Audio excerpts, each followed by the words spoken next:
ए कहानीटी एक राजांकर एक राज्य थिला। से राज्यर नियम थिला प्रति 5 वर्षरे थरे राजा परिवर्तन करा जाए और से पूर्व राजा को बहुत एक घन जंगल रे छड़ा जाए। एहीपरि किछि वर्ष गला एक समय आसिला जड़े चालाक राजा से राज्यर राजा हेले। से राजा हवा मात्रे प्रथमे तांकर प्रजा मानकु पचारिले जे मो पूर्वर जो राजा माने थिले से माने कोठी रहउचंती मते टिके देखाओ।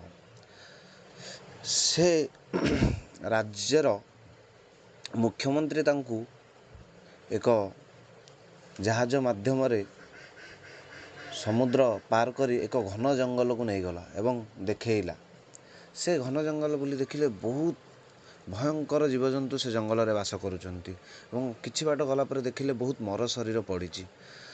राजा तांग मन रे स्थिर कले मोर भी 5 वर्ष परे एहीपरि हबो। राजा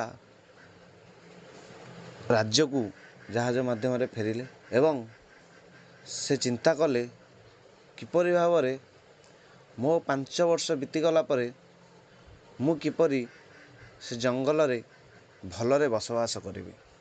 तेणु राजा किछि गुप्तचर नियुक्ति कले एवं सेमानंकु कहिले जंगलर समस्त गछ काटिदेव एवं धीरे धीरे नुआ घर करिवो। आम राज्यर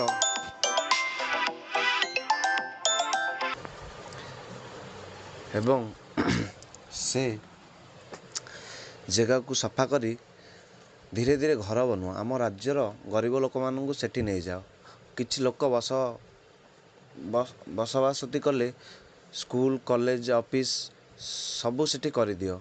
धीरे धीरे टू किछि गरीब लोक नहीं सेठी एक सहर प्रस्तुत करदेले एवं सहर नहीं सेठी शिक्षा व्यवस्था व्यापार सबू बढ़िया को लगिला। और राजांकर से समय रे राज्य रे 4 वर्ष राजा तो करि सारिलेनी। राजांकर से वर्ष शेष टाइम आसिला और राजांकर 5 वर्ष पूरी गला। राजा को जेतेबेले से जहाज माध्यम रे घन जंगल को छाड़वा को निया गले राजा बहुत खुशी आनंद थिले। यह देखी तांकु मंत्री पचारिले आपण एते खुशी केमिति अछंती।